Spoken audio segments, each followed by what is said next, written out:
There you go. She said she Hey, Just lean back a little, bro. There you go. Yes, sir. There you go. they got you. There you go. My mama told me. Hey, Come on in the room, everybody. We got the wonderful Awakened Academy in the studio. We're going to talk about the presidential race. We're going to talk about local races. We got a lot of good topics, and we're going to talk about next steps. We see some wonderful folks already tuned in. If you can hear us well, go ahead and put a thumbs up. And if you're a regular viewer, go ahead and put that heart sign up there. Y'all ready? Yeah. Everybody go live. If you got your phone, put it on silent or vibrate. I sure appreciate it. Yep. Reviving Mississippi is about to go live. We ain't got a few areas to cover. How far do we cover? Mississippi, Louisiana, Tennessee, and Arkansas. With 100,000 watts of light bill.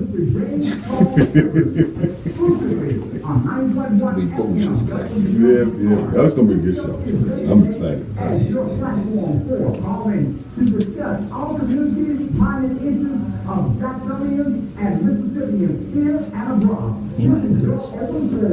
Yeah. Come on in the room. Go ahead and share this video, like this video. It's gonna be a great show. We're about 25 seconds from going live on the radio as well.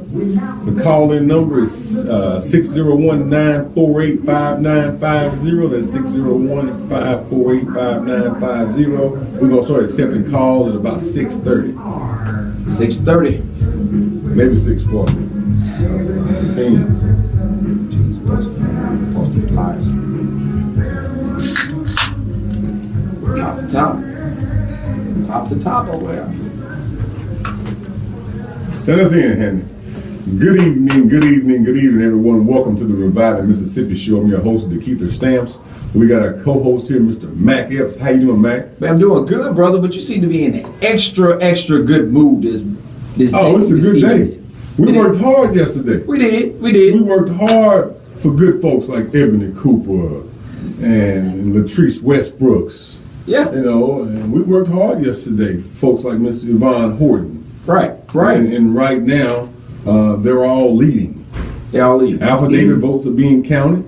Miss Yvonne Horton has about 847 affidavit votes to count left to determine if that race is won. Miss Latrice Westbrooks is doing her victory dance and lap. She'll be strolling in a few minutes. Okay. Miss Ebony Cooper just wrapping up with affidavit ballots. So she seems to be in the lead. We're trying to find out right now if it's going to be a runoff or not. But we're going to keep pushing hard. So even though some things didn't turn out the way some people wanted them to, right? Our focus in this game day was local races, and we appreciate the voters for coming out to support our choices for election commissioners, and we had several exciting election commissioner races between quality candidates, and whether you won or lost, I do believe that Hinds County won. Yeah, it's a victory. I believe we had some quality candidates in these races, and I do believe that we have a good field of prospective election commissioner candidates who are going to do a great job, and so I appreciate everyone for their involvement. Right. But first and foremost, before we even get into the show, we dive off into these deep topics, we have representatives from Awakened Academy in the studio. Welcome to the show. Thank you. So, tell us a little bit about Awakened Academy. You got a wonderful operation getting off the ground. So, tell us a little bit about Awakened Academy and how you got started and where you are now. Well, first of all, thank you, Councilman Stamps, for having us on the program this evening. Awakened Academy started over a year ago in Metro Center. We're in the former Morrison cafeteria space. Mm-hmm. Okay. 10,000 plus square foot facility. Mm-hmm. And we're a pre-K academy, one of the few pre-K academies in the Jackson metro area. We just recently opened, And we're excited about all of the possibilities we have for Metro Jackson. We're in the heart of Ward 5. I know you're Ward 4, but we're right on the edge there. And we service 6 weeks of age up to 5 years of age in our academy. You know, the reason I was excited about you coming aboard and letting folks know about Awaken Academy, you have a 10,000 square foot space, wonderful operation, plenty of parking, easily accessible to several folks from all different parts of town. I just want to let folks know that the operation is there and available. You know, Head Start and daycare centers play a vital role in helping folks, you know, start their education process. Even though we start, you know, on the public side in schools at 5 and 6 years old, what they learn in these daycares is very important. It's just the foundation for learning. That's right. So give us a little bit of information like the phone number, address, and all that kind of stuff so folks know how to contact you and give them a little focus about Awaken Academy. The Councilman Steps, anyone out there can contact us at area code 601-345-1228. One more time. That's 601-345-1228, 345-1228. We're also on Facebook. You can search us at Awakened, AWAKENED Academy. We're also on Instagram and we're on Twitter. Okay. There's absolutely no appointment necessary to come to our facility. We have our director, Miss Bessie Williams, here, who I would love to have speak to you all and let you all know exactly what you can find once you come to our facility. Okay. Ms. Williams, tell us a little bit about Awaken Academy. Okay, thank you. The children at Awaken Academy Early Learning Center are our priority.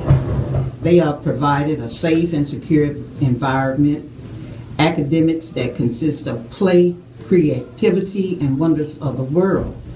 Our pre-K program is designed for parental environment. You know, we took that into consideration when we started the program for our children.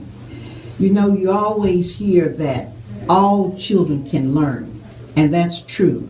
All children can learn if they're given the resources and materials designed to foster and encourage their learning experiences.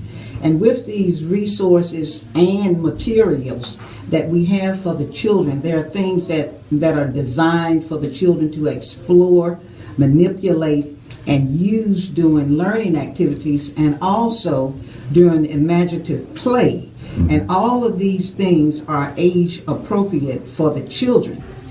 Every child is unique and have their own different learning styles that teachers must tap into in order to guarantee the children their personal growth and development. At Awakening Academy, we recognize the best practice for instructional delivery and success. And I'd just like to add also that we are open, we are accepting children now. And any time between 6:30 a.m. and 5:30 p.m., we are available for tours and just any aspect, anything that parents are looking for in child care. We are available at our facility. And we'd love to have people come out and check us out and see what we have to offer. Councilman Stamps, if I may add, we also accept the Mississippi Child Care Certificates. I think that's important for people to recognize that we have a quality pre-K academy in the heart of Jackson Metro, and we're a nonprofit organization.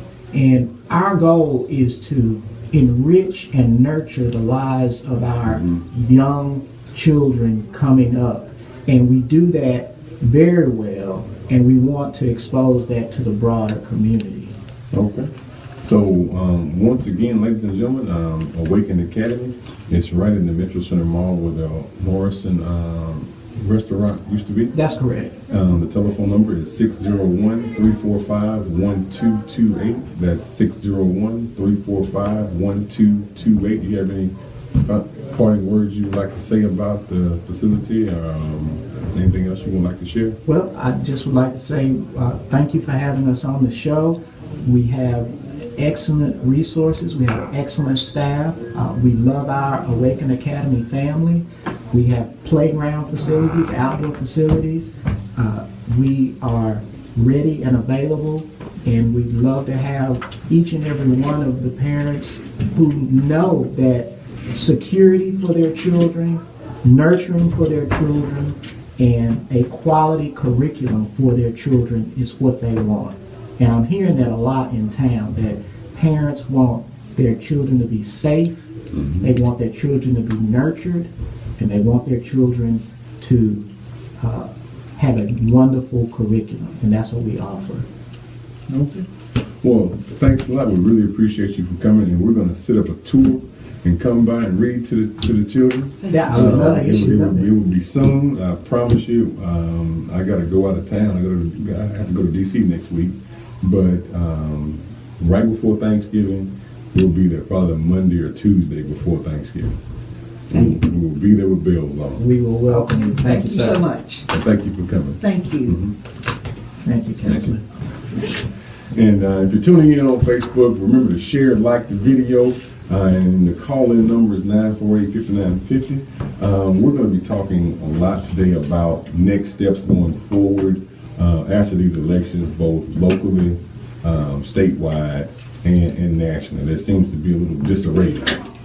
And I think we talked about this yesterday. I understand the disarray to a certain degree, but I think a lot of us that have been in this fight for a while have an understanding that no matter who won the presidential election, we had homework. We had work to do. And I often say this, a lot of times we adopt a savior mentality to the degree that we think one person is going to fix it all. And even though we know people have jobs to do in different titles, it's still going to require of us to work together. The thing I see, and people are going to disagree, that's fine, about what Trump being elected, is we see the double standards of those who are being prosecuted and the character being destroyed for some of the same charges and things he's been accused of. And he was allowed to be elected president. It also says for what about majority of the country, a large percent of the country, and how they think and what kind of things they are looking forward to. But it shows that what we need to do is the grassroots work of organizing and working together to fix problems locally. Right. And that's one of the biggest things about it. We look at the presidential election, but we also got to look at the trickle-down effect for as, same type of work that need to be done. It was 1928, the last time that there has been a Republican president, Senate, and House. America has rang the bell, man. My message is that America has rang the bell. And are you listening? Are you listening to the bell that's been rang? If you don't hear this bell loud and clear and understand that in our community, our petty differences don't matter. Right. Whether you like me doesn't matter. Right. Our lower level differences don't matter because we have a higher level, a higher calling we need to be aspiring to and working towards. These lower level petty, tear down each other, we're all in this together. And we must continue to work hard. I want to start my comments off by first thanking the elders. Several months ago, when we were approached about taking positions in this presidential race, we were approached by, Bernie Sanders folks. We were approached by Bill Clinton folks, Hillary Clinton folks. Everybody. We were approached by, John Kasich folks. We were approached by Ben Carson folks, just all kinds of folks. And we went and sat down and just listened to everybody's plan and talked to them. But then we went back and talked to our elders, and they were like, well, since so many folks are endorsing Hillary Clinton, why don't you focus on the local elections and get some of these local things moving? And since everybody's over there, you just focus on these local elections. And when we followed orders, we did that. And we kind of played it in neutral. so that no matter how the election went forward, we could shift in gear and continue to move the community's interests forward. And, Right. and we did that because what we have to understand about politics is about positioning. And you have to position yourself appropriately so that you can continue to navigate resources and navigate things for the people who elected you. And so, and we followed those orders. And, even though, we have, we drove around all day yesterday campaigning. I mean, knocking on the doors, going to folks' houses, Visiting the sick and shut in. visiting the sick and shut in. Right. With bullhorns all over. And the majority of the folks that went to the polls to vote definitely voted for local elections, but they also voted for the presidential race as well. But we position ourselves to be put into the position to be a part of the Joint Policy Center's briefings to the president-elect's transition team. And I know when it came in the news yesterday, a lot of people were asking me, are you supporting Trump? No, I'm supporting the process. I'm supporting infrastructure and getting the next president, whether it was Hillary Clinton or Donald Trump, focused on infrastructure and investing in the homeland. That was our position. Is we want whoever gets elected to be focused on rebuilding the homeland. And our second priority was calming down the global policing system that America has found itself in, and all that money that's being spent building bases overseas, equipping those bases, putting soldiers and Marines there, could be spent in the homeland, rebuilding this nation, and it'll help out because our military is trained and taxed. All my military brothers and sisters that I know on active duty, I know brothers that's been on 10 and 12 deployments. Mm-hmm. When civilians hear that, they don't really understand. That means 12 times this person has trained up, left their family, Right.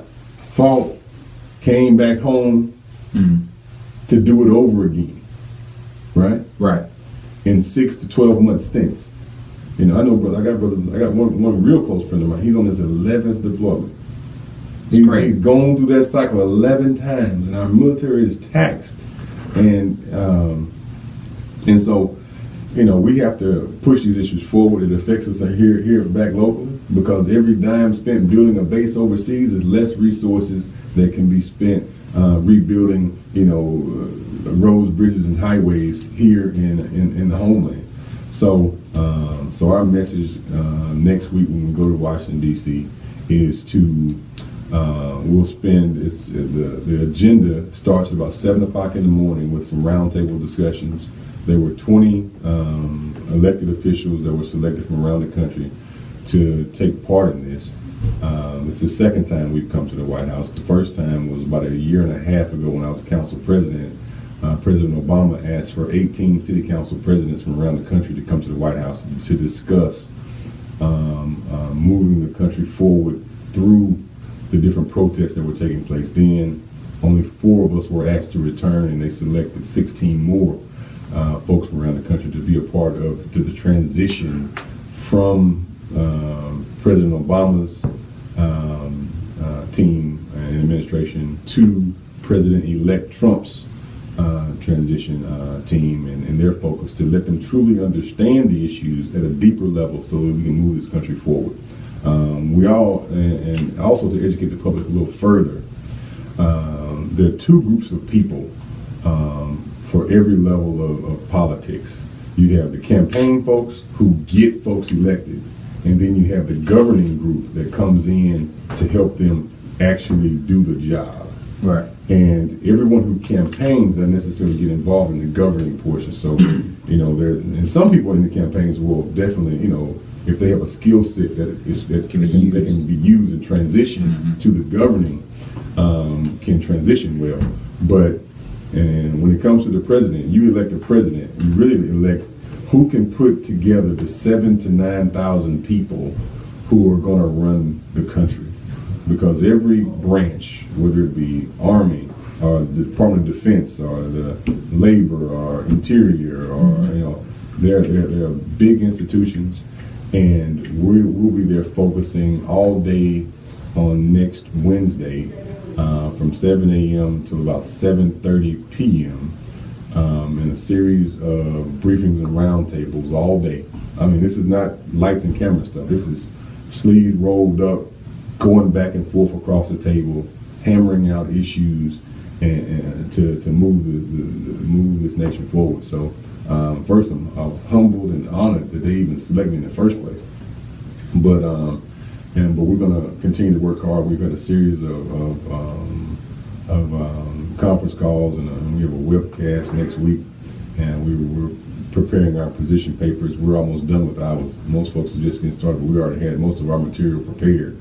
So we'll be ready to go to clearly articulate at a deep level the scenario and things that the federal government can do to move us forward. And I think that's where we are now. It's putting a game plan together at home. The question we always ask: where do we go from here? Mm-hmm. And that's a lot of times something that get overlooked about where do we go from here, regardless of who in place. The person that's going to be in place is going to be that person is going to be your president or represent you in a manner as being that president in that position. Right. But locally, county, state, federal, the work that we need to do to ensure that our interests are championed and represented. Mm-hmm. And it comes down to different things, for supporting locally owned businesses to develop and create our own economic process, right, where we take care of our own home here. But attend forums, attend workshops, attend things where you can learn more about the political and policy process from local, state, and federal, so you can make better decisions and encourage others to get out and change the format. All right, so let's talk about next steps. Yeah. In preparation for this presidential election, we had already scheduled a town hall meeting for Saturday at 1 p.m. Right. in the event space in the Metro Center Mall, so that we can articulate and tell folks next steps going forward. I know a lot of folks are in a daze or confused, but one thing about when a bell's ringing, it wakes you up. Wakes you all So the way if up. you're in a dazed or confused state, the bell is ringing. It's time for you to clear your eyes, wipe your forehead off, and move forward, because we have a city to move forward. And I'm also going to say something else. Several people have said, "Oh, Stamps is running for mayor." No, we're running for gladiator. That's what we're running for. We're not running for mayor. We're running for gladiator. We want to be the team you call when it's time to go fight. Hope and Associates. Right. The white hats are all. Right. We want to be the group. We want to be the group that you call when it's time to champion these issues and actually move the needle. So on Saturday at 1 p.m. in the event space in the Metro Center Mall, come on by, and we'll be going over next steps going forward.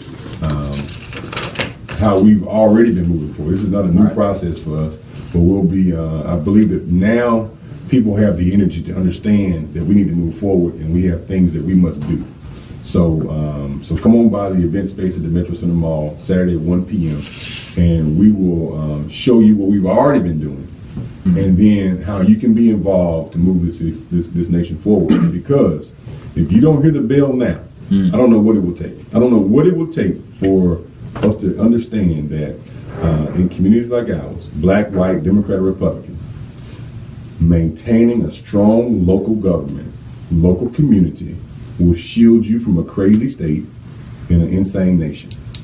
You're all a strong, let me say it again, a strong local community that understands the maintaining of their money, the getting over your lower level issues, and realize that we're all in this community together, moving forward in an organized way. So maintaining your economy, your education system, and your electorate. So that's our focus. The economy, the education system, and the electorate. And using our 178,000 residents as power to pull the state into common sense. Using our Jackson, Hinds County, and power, because there are good folks who understand that we got to move this city-state forward, and we're not going to do it being divided. That's why when you hear me say I don't take part in public lynchings, especially without evidence, right? Just because somebody alleged something or say something, I don't believe it. Show me the evidence. And so that's why we're going to be having deeper discussions. I believe that now we're going to take calls in about 20 minutes, Hank. Okay. But what we're doing is we focus on real issues and not the inflammatory stuff. We talk about moving the economy, the education system, and the electorate forward. We were just honored and privileged to have a sister walk in, Sister Dekeither Summers. She was in a wonderful race with two quality folks. This race actually excited me because you saw two quality candidates in a sparring match, going back and forth, but not against each other, but for the same position. And the way they respected each other and moved forward, but she put the hammer down and drove it on home last night. Welcome to the show, Mrs. Dekeither Summers. Thank you. First off, congratulations on what you were able to achieve. Thank and you. what do you want the people to know? Thank you so much. And first I want to say thank you to my opponent, Mr. Clark, for, a very, it was a contentious race, but we never at any time disrespected each other. I have the utmost respect for Mr. Clark. I grew up with him. I went to elementary school with his children. Mrs. Clark was my Girl Scout troop leader at Fair Street Baptist Church. So I have known them all my life, and I really appreciate them so much. And so I just want to say, thank you to my opponent for, keeping it in the black, keeping it in the black. And then second, or really number one, I just want to say, I just want to give glory to God. I mean, I couldn't have done this without His grace and His mercy. He has really, given me favor over my life and favor over this election.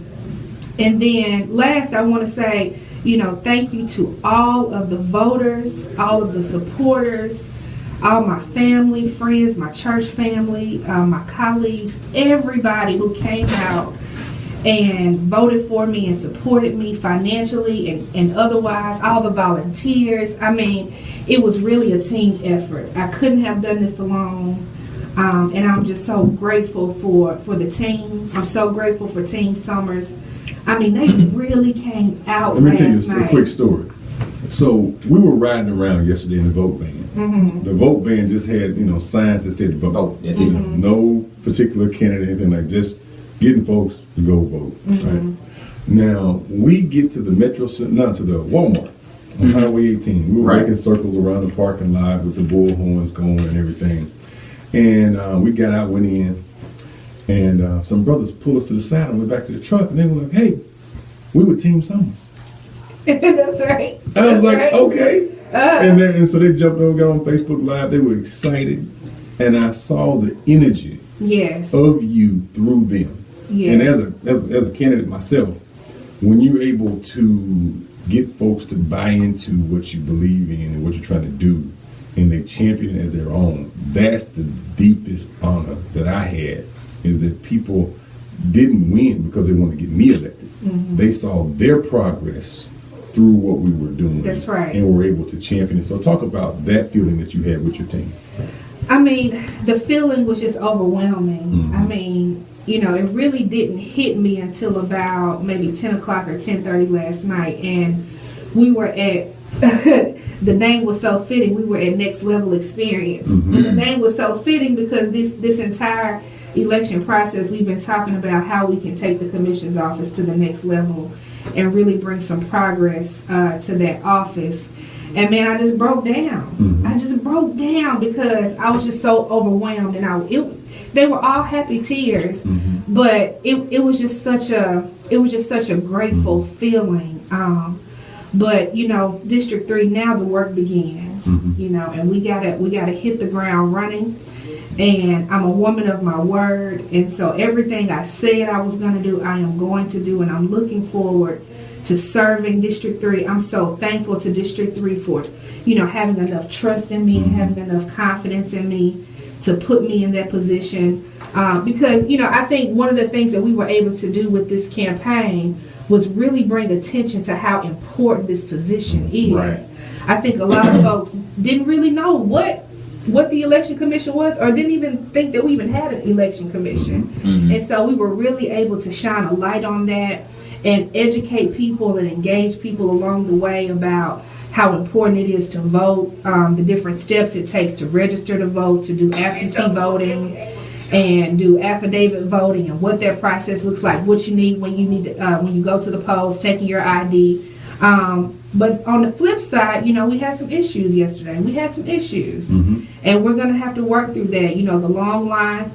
Actually, the long lines were a good thing. It was. The long lines were a good thing, but I think that there are some steps that we can take to try to eliminate such the long wait time, particularly when people have to wait for an hour and then find out they're at the wrong precinct, or then they have to drive to another precinct, fight the traffic to try to make it in line by 7. So there are some steps that we can take, I think, to cut down on that issue, and that way people won't get so fed up that they don't exercise their right to vote. Right. And, let me give a little background. The Supreme Court basically gutted the Voting Rights Act. Right.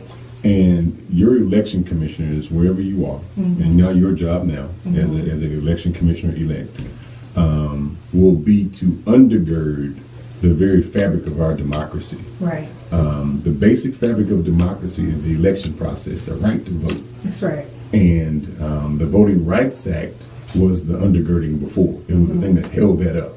Now, it's the election commissioners. Before you used to change a precinct and move voting lines and those things, you had to send it to the Department of Justice. Now, that's right. you don't have to do that anymore. It comes straight from the election commissioners. So now those election commissioner races have become vitally important. And first, learn all you can. Right. Go through an intense learning process. Go see other counties. Do all that, so that when it's game day, and I call that yesterday game day. And if you saw me on Facebook Live yesterday, I was challenging local leaders and telling folks, if your leader is silent today, game day only comes around once every 4 years. That's right. For most places, but in our case, Mississippi, we vote every year for something, whether it be county, city, or state. But real game day, presidential race, comes around once every 4 years. So I was challenging folks hard to help move the needle, to move our community forward. Yes. So, well, go ahead and let the folks know. We got one more candidate who walked in, so go ahead and thank the folks one more time so we can. District 3, you all showed out last night. I mean, y'all showed out last night. And I'm just so appreciative. Thank you so much for, standing in those long lines, fighting the weather, fighting the rain, getting wet. I mean, parking all the way down the street just to get up to the precinct. You did what we asked you all to do. You all came out, you turned out. And I just want to say thank you so much from the bottom of my heart. Now, I need you on my side. I still need you a part of the team. We got a lot of work to do because I have a vision for District 3. And my vision is 100% turnout, 100% registration. And I think we got about 47% last night. So we still got a ways to go, but we can do it. We can make it happen. I promise you we can. And together we can do that. So, you all continue to hit me up on Facebook, Zakiya Summers or Zakiya Summers for Election Commissioner. Continue to send me messages, send me posts. Let me know, your thoughts about yesterday, how we can do better, how we can improve this process, because we are here to serve you and we are here to make sure that your vote counts and that you have access to the ballot box. And the only way we can do that is by working together. So again, thank you, District 3. Thank you, Hinds County. Thank you to my family, my supporters, my mentors. I just appreciate you all so much. And thank you, Councilman. Thank you, Frat, too. Oh, yeah. Mac is my Sigma brother, and he's been in it with me for a while now. And that blue and white love is just something else. So, and brother, look, and that's the great thing about it, Brother Clark. That's right. Yep. That's right, Brother Yep. Clark. Mr. Yep. Clark was my frat brother too, and we respected that. Yeah. And so, it's been great. It's been great. Well, But we thanks got a lot. some work to do. So let's make it happen. All right. Well, Thanks a lot. We Thank appreciate you. you coming Thank by. You know, also, we only gave a few endorsements out because we're friends with a lot of people. Everybody. Personally, professionally, you know, we are really good friends with a lot of folks, and we have a lot of quality folks in several races. And, you know, we were focused locally on this election. We didn't do a lot on the presidential side because we believe all politics are local. And we want a strong local election. And one of the other, some people call it a surprise. I call it the destiny of Mr. Latrice Westbrooks is to be the next Court of Appeals judge-elect for District 2. Welcome to the show. Thank you. And I appreciate Judge-elect. I appreciate you for your hard work because the journey that you went on to get to this point today. This is not a 6-month journey.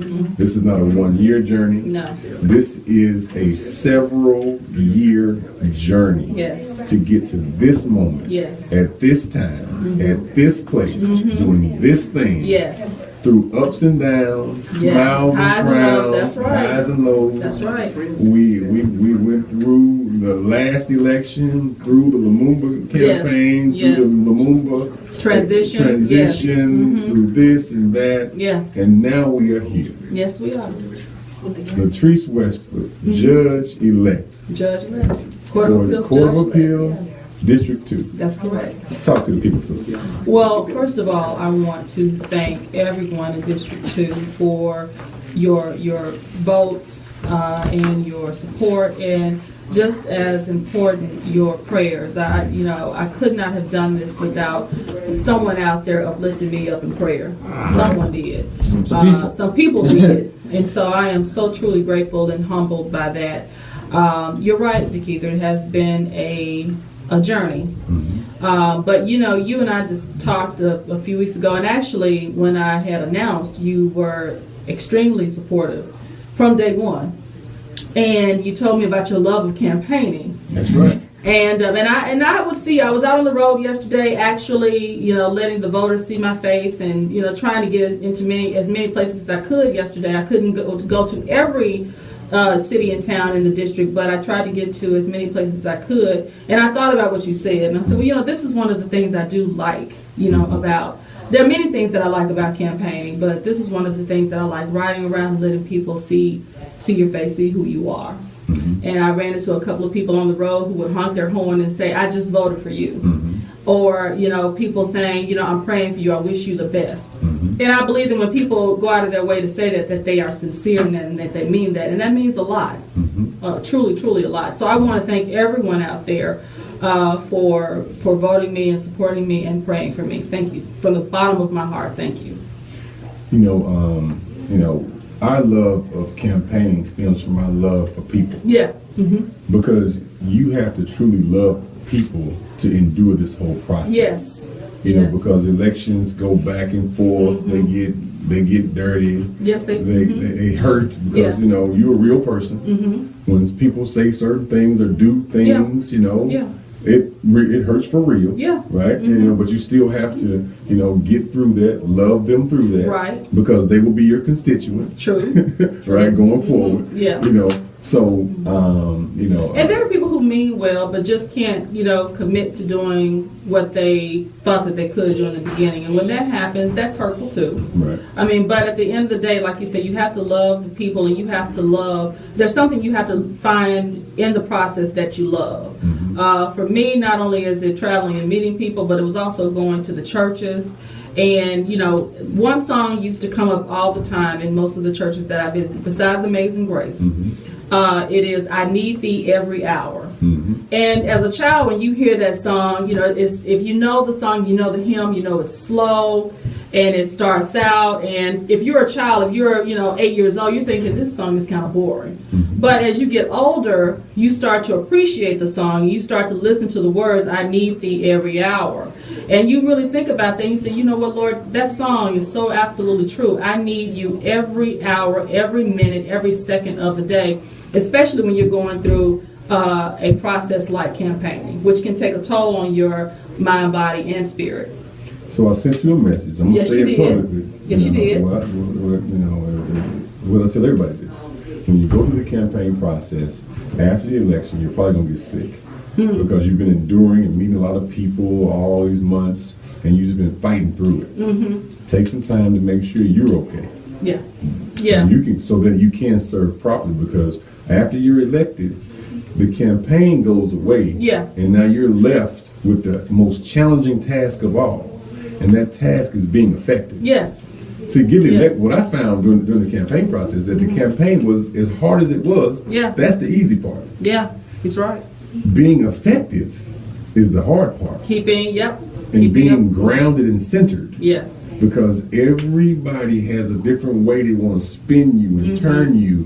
You know, so being grounded and centered. Yeah. And maintaining that. Right. Putting those anchors in place, those people who ground you out, Right. who can call you and put their hand on your shoulder, and it brings you back down to reality. You know, It's funny. I was having a conversation with a friend that I went to college with, and I told him there's Russ College used to sponsor a National African American Leadership Conference every year. Sure You did. remember that? And it actually started out in Austin Peay. Well, people don't know, it started out at Austin Peay State University, which is where I went to college.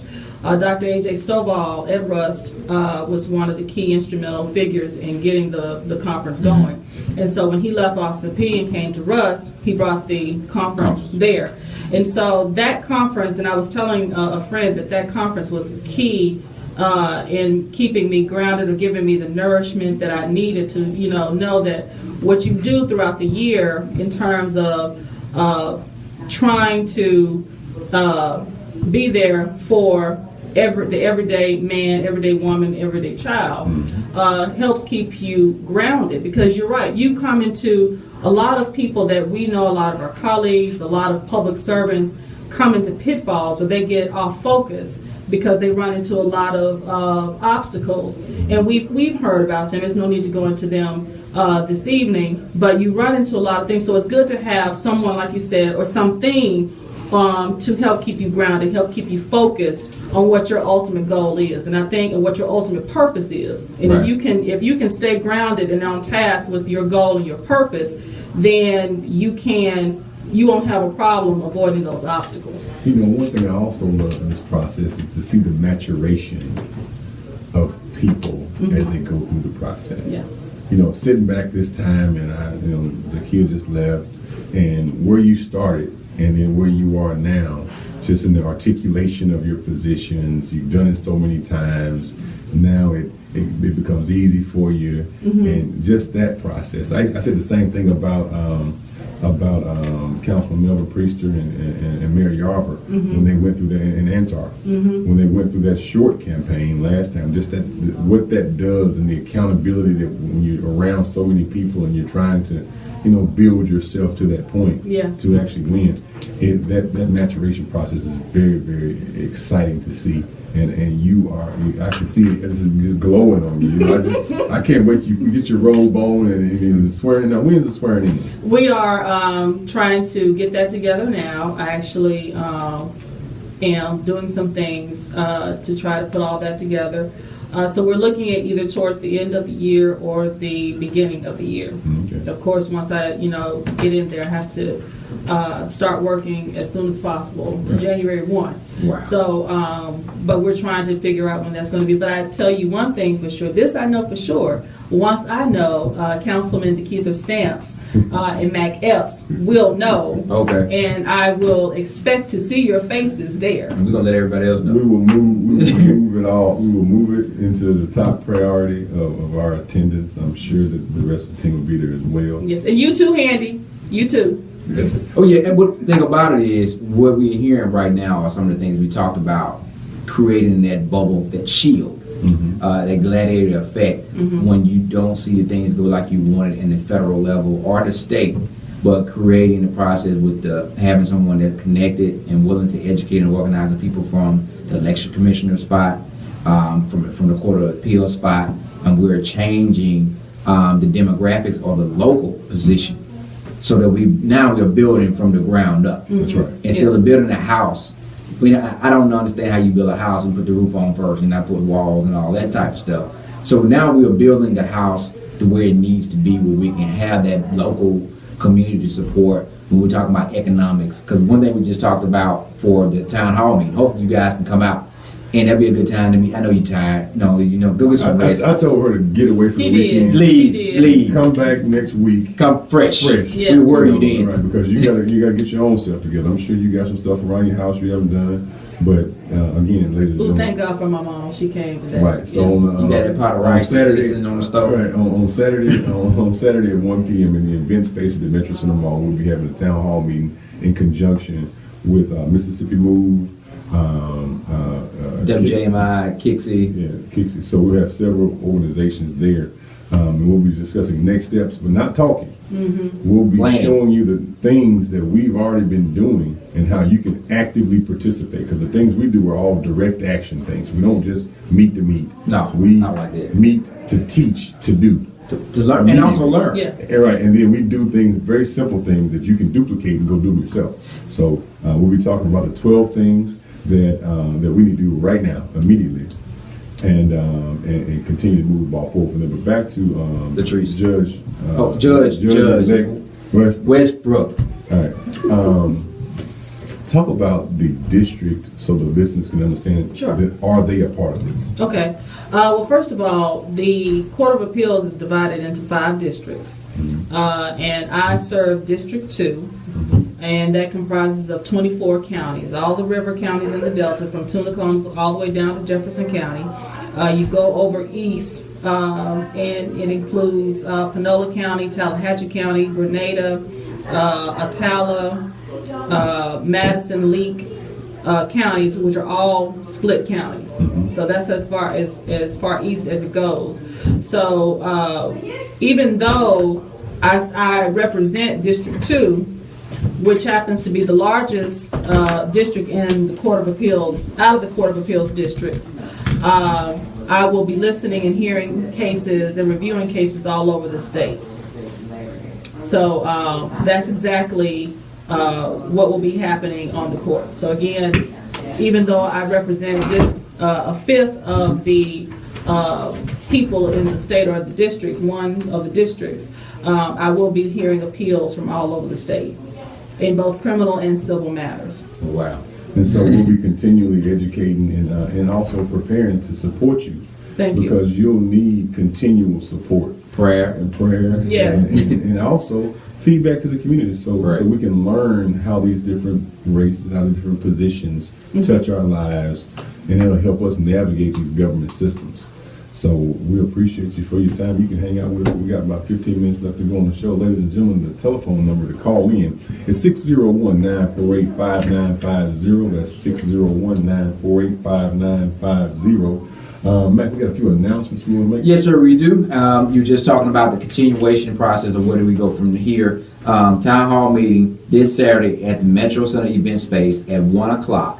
Be there, bring your pen and pad, come ready to organize and see where do we go. Someone posted on Facebook early, when you don't see what you want, don't whine, organize. That's right. Yeah. So we don't need to complain about it. I woke up and said, okay, let's go.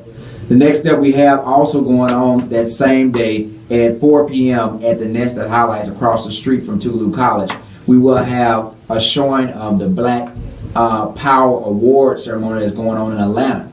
Because one thing we know and understand that this city is predominantly African American. So one thing we have to start to do is learn to love us and who we are and support what we're doing and learn what we need to be doing to move our community forward. The other part we want to make sure we announce, as you talked about earlier, supporting Next Level. They have started the gospel brunch, so it will be starting this Sunday at 10 a.m. in the old Emmy's restaurant, which used to be the old Woodrow Watson's, and the Metro Center. So make sure you're able to check that out at 10 a.m. They'll be going from 10 till 5. Now we got a caller. Okay, we got another major announcement. Hello, caller. Welcome to the show. What's your question or comment? Hey, how you doing now? Hey, how you doing, sir? Hey, Miss Westbrook, how you doing? I'm doing fine. How are you? I learned about you on WNPR on Campus Stamp show, and I took your news, and I really like what you were saying, so when I went to the poll, I made sure I remember Miss Westbrook.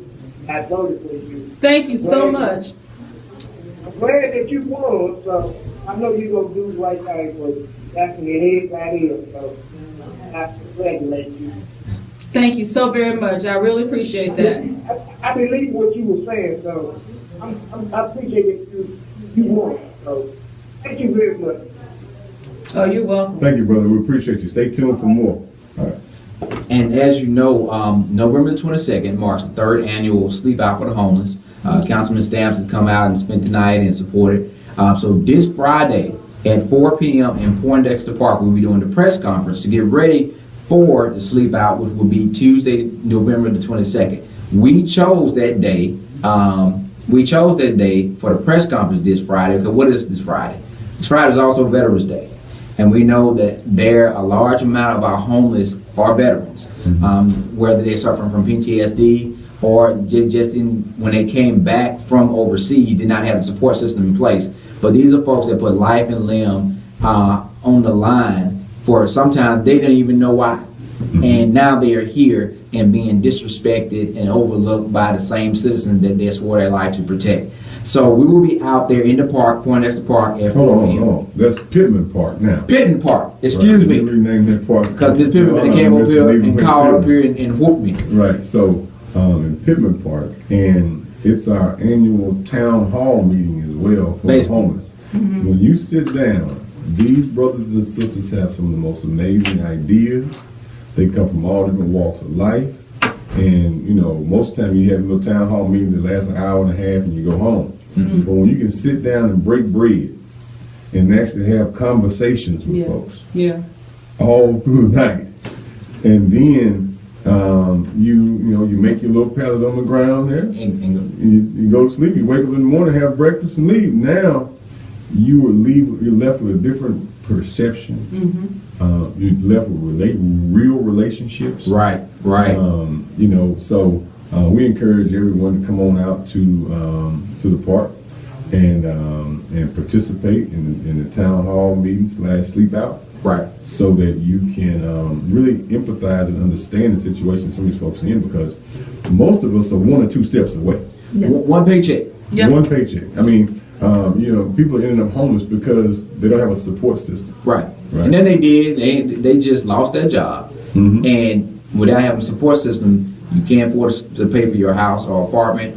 You don't have a car, or if the car breaks down, you can't afford to fix it. Right. You end up on the street. And that's one thing we want to prove the point. But homelessness, education, a lot of those are things that we're dealing with. Economic, the political education are some of the things that we see are issues in our community, and we are taking active steps in trying to fix some of those problems. One thing me and Councilman Stamps talked about earlier, about when he was in the military, about close ranks, and I was talking about being online when they tell you to lock up or get closer and you get prepared.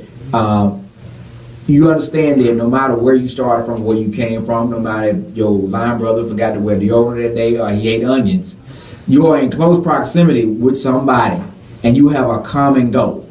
Right now, the common goal is to move forward as a unit. There's no more 5 or 6 people, there's only one. And you have to move forward like that. And being out there, when you're forced to partner up for survival, because when you are there even for 12 hours, you're in a survival mode. You build a relationship, you're looking out for each other. We raked up every leaf in the park for survival, for heat. So if you do that for 6 hours and you have the opportunity to get in your car and drive and go home, but the whole commitment is to spend a few hours in their shoes. And we were raising money and awareness to provide some things in Poindexter Park to make things better, not only for the homeless, but for the community as a whole, and also provide things for the homeless and needy around the year, like the feeding, hygiene products, necessity things that we take for granted every day. Okay. So again, on Tuesday, November the 22nd, come on out to Pittman Park, formerly Poindexter Park, right here in Jackson, Mississippi. And we get started about 6:30 to 7 o'clock? We start, it's a 12-hour, do from 6 p.m. to 6 a.m. We get started at 5. We really don't leave till about 7 something by the time you get everything up. Yeah, because sometimes some folks sleep late. Oh yeah. They go to sleep, like they're at home in their beds. So come on out and support that. On November 19th, we'll be having the second cleanup out at Buddy Butts Park. So I'm inviting everyone out there, out to the west side of Ward 4 to Buddy Butts Park We are cleaning up the Mississippi River Basin model that's out there. It's 200 acres of a concrete scale model of the Mississippi River Basin. So you can basically walk on concrete slabs from Baton Rouge, Louisiana, up the Mississippi River, all the way to South Dakota, right in the real West Jackson. And so we're refurbishing that park. Come on out and participate. We had a great time. We partnered with several engineers from the Army Corps of Engineering, Wagner Engineering, and several engineering firms to help us revitalize this park and to raise funds for its renewal. Sounds like what hour? Oh, it's great. It's wonderful. Start at 8 a.m. on McRaven 8 Road. a.m. on McRaven Road in Buddy Butts Park. Okay. We got about 5 minutes left to go on the show, and I want to just finish up with how we started. Yes. Got to hit him in the mouth. No. The bell has been rung. It's time to go to work. If you have not heard this bell that's ringing around this country, and understand that the only thing that shields you from oppression is a strong local economy. And oppression is not just against black folks, it's against black and white folks. Right? It's a strong local community. It's time to build our local community properly, put down our lower level differences, and understand that we're here together. And we must work together, move our, the president-elect talks about making America great again. Well, you're not going to make America great without not first starting at the local level. Right. Because you make the local great, then you make the county great, then you make the state great, then you put the roof on the house. So we start off with the local communities, and that's the foundation. So focus there. I know a lot of people are hurt, a lot of people are just in different directions right now. But the bell is ringing. And when you hear a bell ringing, it focuses you. One or two things can happen. That's right. When you hear a bell ringing, that's when it's time to wake up. It's time to do something. Time to clear my eyes, dust myself off. Time to learn and fight. That's right. You got two choices. We're either gonna sit here in these local communities, be divided, disenfranchised, and die. A little history lesson before we get off the air. In the 1400s in Spain, black folks ruled the entire Spain. Whole Spain, black folks ruled. The Moors did. Well, in the 1500s, they opened up immigration, and now by the 1900s, you can't find a black person in Spain. Nope. Most people that you hear are Spanish. No. Don't look like you are. So if we're going to maintain our existence here in America, we must focus on our local communities, focus on rebuilding ourselves, rise above our lower level discussions, our lower level differences, rise above and some things that we've held on to, and understand that we're here together. Either we're going to live together as a group, or we're going to die as fools. And that's the point we're in, and the bell's ringing. So everyone who hears the bell, come on out to the Metro Center event space Saturday at 1 p.m. and we will focus your bell ringing ears to understand where we are, what needs to happen going forward. Also, I'll brief you up on the things that we're moving forward with when I go to Washington, D.C. next week, and you'll have a better understanding. And this is a continual process, so it won't be one meeting and it's over. This is a continuation of what we've been doing, but we feel now that more people should be focused and understand what's going on. Must understand the changes that must happen in order for us to move our community forward. Any parting words, Matt? Yeah, and when you feel threatened, you tend to make sacrifices and discipline yourself. So the opposition felt threatened. Their way of life, their sense of entitlement, things that they're used to that's good for certain heritages, felt threatened. And they showed up and showed out. Well, our heritage and our culture and our well-being has been threatened. We don't just want to exist. We want to live and thrive and create the legacy that we would put on earth to have. It's going to take a lot of discipline, a lot of sacrifice, a lot of awakening to know who you are, as a person, know who you are as African American or whatever you may be, to know that we have to move forward and that we have to work together and stop being individualistic and work on collectivism to move us forward and support us. Right. And as we say every week, and this is not just a slogan while we say this at the end of every show. We say, all white folks aren't bad and all black folks aren't good. but you got to use a little discernment to figure out who you're going to deal with to rebuild your village. And never let anybody put you in a position where you hate your own people. Because when you hate your own people, you're part of the very oppression that we're trying to lift ourselves out of. I love you, Jackson. I love you, Mississippi. We'll see y'all. Well, next week I'll be in Washington, D.C. Mac will be holding down the show. And I'll be in full report on the following Wednesday, right before Thanksgiving, about what's going on. So stay tuned on Facebook. Stay tuned to your TVs, and we'll be continuing to talk to us. Handyman, take us on out of here. I love y'all. We'll see y'all next week. Thanks, guys. Right. Get your mic. Oh, I'm sorry. Good job. Crazy job. Thank you.